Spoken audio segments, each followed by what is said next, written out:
Psychology says people who often cut everyone off easily are often misunderstood as being cold, damaged, or antisocial. But in reality, there's a specific kind of silence that comes after years of noise. Not the silence of an empty room, but the silence of a phone you stopped checking, of group chats you left unread, of birthdays that passed without a single text, and you realize you don't miss hearing from anyone at all. This isn't a trauma response. It is a sign that you have developed a specific set of high mindset traits that the average person simply hasn't unlocked yet. You didn't stop caring. You started caring for yourself. You realized that what people call coldness is actually clarity. If you've reached the point where you'd rather have an empty funeral than one filled with people crying crocodile tears, then you need to understand what is actually happening in your nervous system. Before we dive in, let me know in the comments, where are you watching from? And if you love deep psychology like this, check out my newsletter community after watching, linked in the description. Now, let's look at the first trait, which usually starts with a painful mathematical realization. You have developed a high threshold for reciprocity, or what behavioral psychologists link to social exchange theory. But let's call it what it really feels like. You finally realized that crumbs aren't a meal just because you're hungry for connection. For a long time, you were probably the one over-functioning. You were the person driving 2 hours to fix a flat tire for someone who wouldn't even walk down the street for you. You were the one initiating every text, carrying every conversation, and celebrating others while your own milestones were treated like invisible events. You spent years pouring your cup into cups that weren't empty, they just had a hole in the bottom. The simple math solution you arrived at is this. When things don't add up, you subtract yourself. This isn't about being transactional. It's about energy economics. You realize that people don't cut everyone off because they don't care. They do it because they care too much in systems that don't care back. You reached a breaking point where you understood that the most dangerous thing isn't isolation. It's convincing yourself that low-effort behavior is acceptable love. If you cut people off easily, it's because your self-worth has finally evicted your fear of being alone. You stopped accepting being someone's last choice and telling yourself, at least I made the list. Now, understanding the math is one thing, but that doesn't explain the immense sense of relief you feel when you finally walk away. That relief comes from the second trait, the rejection of the performance contract. Many of us grew up in environments where love was conditional. You learned early on to be useful, to be safe. You became the therapist, the fixer, the strong one. You built an entire personality around being indispensable because you thought being needed was the same thing as being loved. You became the milk cow for everyone else's emotional hunger, letting them drain you dry while they offered nothing in return. But here is the high mindset shift. You got tired. You got tired of performing a version of yourself that was digestible for others. You realized that you were already alone long before you physically left. You were alone in the room with them because they didn't know you. They knew the service you provided. They knew you were useful. When you cut people off easily, it's usually because you've decided to stop the show. You've realized that people keep you around in case they need you down the line, not for loyalty, but for utility. And the minute you stopped being useful, the minute you asked for anything that resembled help, they mocked you or they walked away. Cutting them off is simply you tearing up that contract. It's you saying, I am no longer auditioning for a role in my own life. You stopped explaining yourself to people who were never trying to understand you, but were just waiting for the opportunity to use you again. You realized that being selfish is just the ending of the cycle of self-erasure. However, there is a biological component to this that goes beyond just deciding to leave. If you find peace in silence, you possess a highly tuned biological trait known as neuroception. Dr. Stephen Porges, who developed the polyvagal theory, explains neuroception as the body's subconscious system for detecting safety or threat. For most people, their threat detection is broken. They stay in toxic environments because the chaos feels familiar. They mistake the adrenaline of the hot and cold game for passion. But your nervous system has upgraded.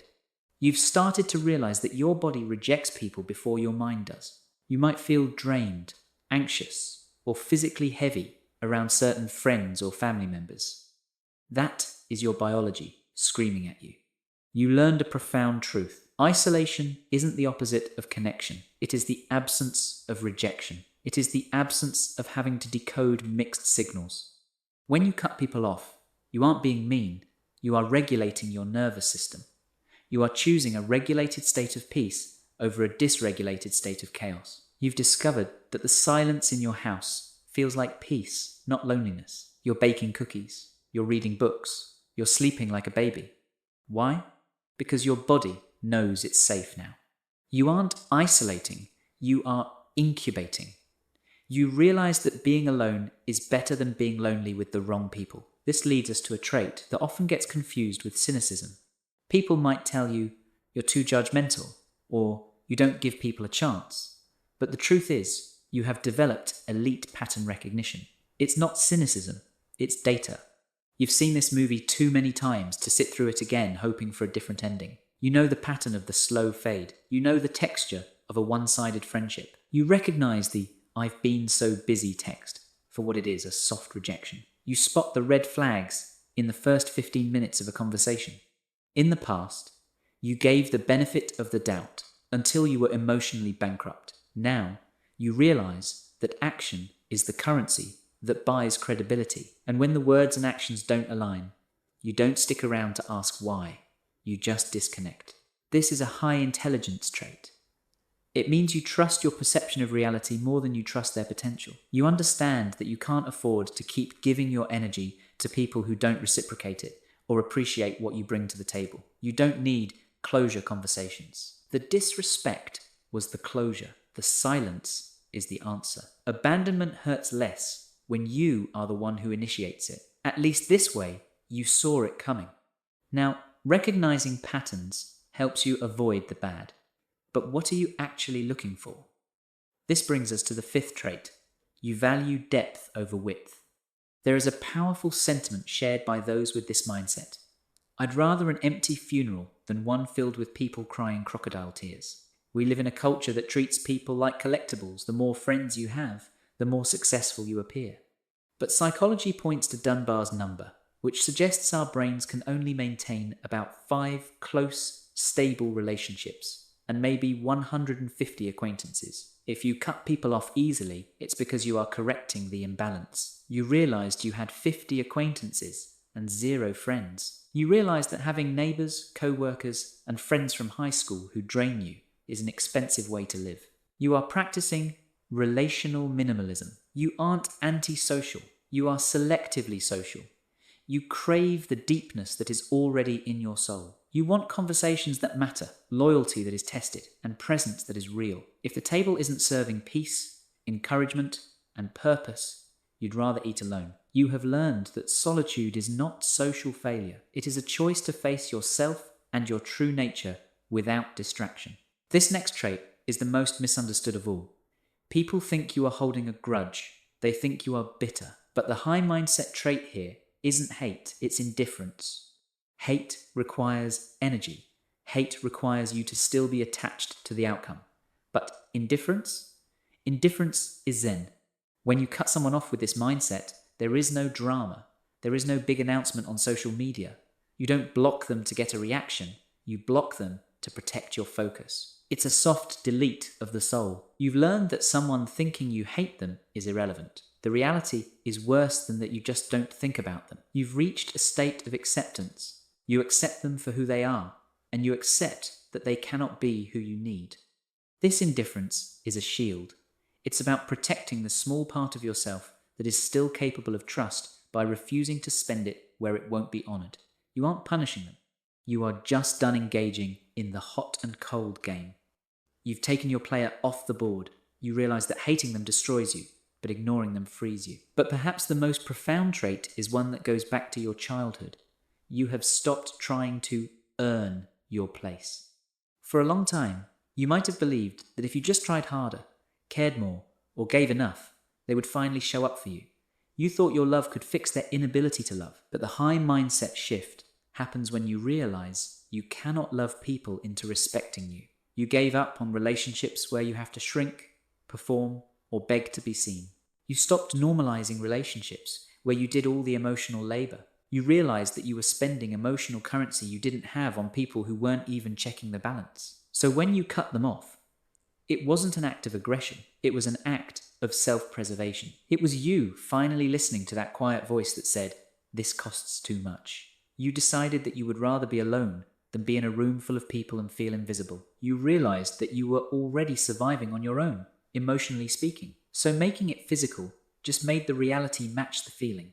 And this often extends to the hardest cut of all family. There is a taboo in society about cutting off family. But if you have this mindset, you likely realize that toxic is toxic, regardless of shared DNA. Maybe you realized that when your parents died, it revealed how little of a bond you actually had with your siblings. Maybe you realized that you were the scapegoat, blamed for everything, and your goodwill was seen as conceit.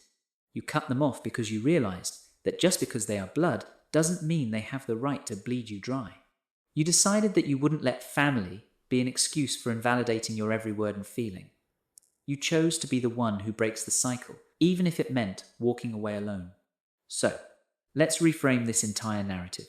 Society tells you that cutting people off is a sign of being damaged or avoidant. They tell you, "You've become so cold." Your answer should be, "I haven't become cold. I just learned that you don't deserve my warmth." What you are actually doing is architecture. You are designing a life of peace. You are curating your ecosystem. Think about a garden. To get the most beautiful roses, you have to prune the dead leaves. You have to pull the weeds. If you don't, the weeds steal the nutrients from the flowers. For years, you let the weeds grow because you felt guilty about pulling them. You let people fleece you dry emotionally. But now you understand that you are not giving up on people. You are giving up on the version of yourself that tolerated disrespect. You are making room. And yes, it might be quiet right now. It might be your first Christmas alone.